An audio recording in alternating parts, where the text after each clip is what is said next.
Je m'appelle Caroline Vincent, je suis infirmière au Centre intégré de cancérologie de Laval et je travaille pour le Centre de coordination et de soutien pour l'investigation des cancers et de la survivance.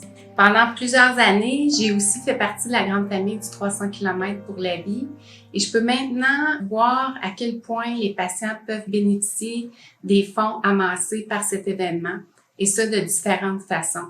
Depuis 2019, je travaille au Centre de coordination et de soutien et ce centre a été en fait né de la demande des patients et des médecins pour un accompagnement tout au long de la trajectoire de l'investigation jusqu'au diagnostic et ainsi qu'après les traitements. Ce centre a été mis en place non seulement pour accompagner le patient, mais aussi pour améliorer les accès, le soutien et l'expérience patient.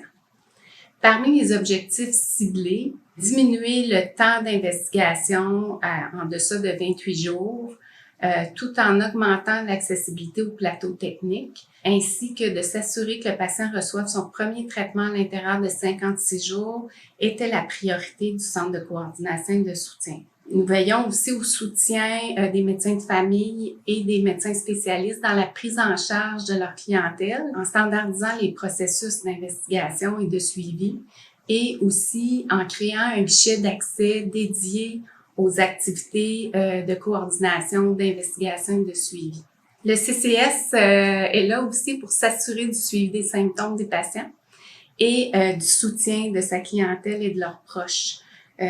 Tout au long de la trajectoire, en fait. Pour ce faire, divers outils ont été élaborés et ce, avec la collaboration des patients. Nous avons effectué des groupes de discussion et les patients ont choisi les outils pour eux là, qui étaient le plus important. Donc, nous avons eu le support des communications de la Cité de la santé ainsi que de la Fondation pour aller de l'avant.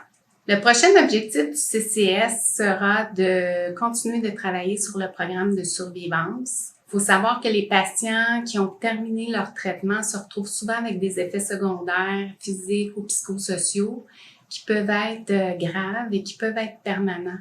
Donc, c'est difficile de retrouver la vie d'avant. Alors, le Centre de coordination et de soutien pourra les aider en coordonnant les suivis médicaux et aussi en les référant vers des ressources qui seront adaptés pour eux. Le CCS va s'impliquer dans la continuité informationnelle en faisant des capsules vidéo.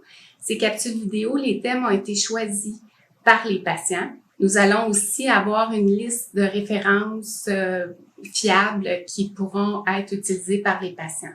Nous allons nous impliquer dans la continuité relationnelle, c'est-à-dire que le patient aura une personne ressource qui pourra répondre à ses questionnements, à ses inquiétudes après les traitements. Ça aura pour effet, en fait, de diminuer l'anxiété, de diminuer les risques de détresse et d'augmenter la qualité de vie. La pandémie aurait été tout un défi pour tous, mais je pense que vous pouvez vous assurer que votre contribution, votre don de soi va faire en sorte d'augmenter la qualité de vie des patients et d'adoucir le quotidien des patients qui sont en traitement ou en investigation pour un cancer. Alors, au nom du CCS, au nom des patients, un grand merci et bon défi.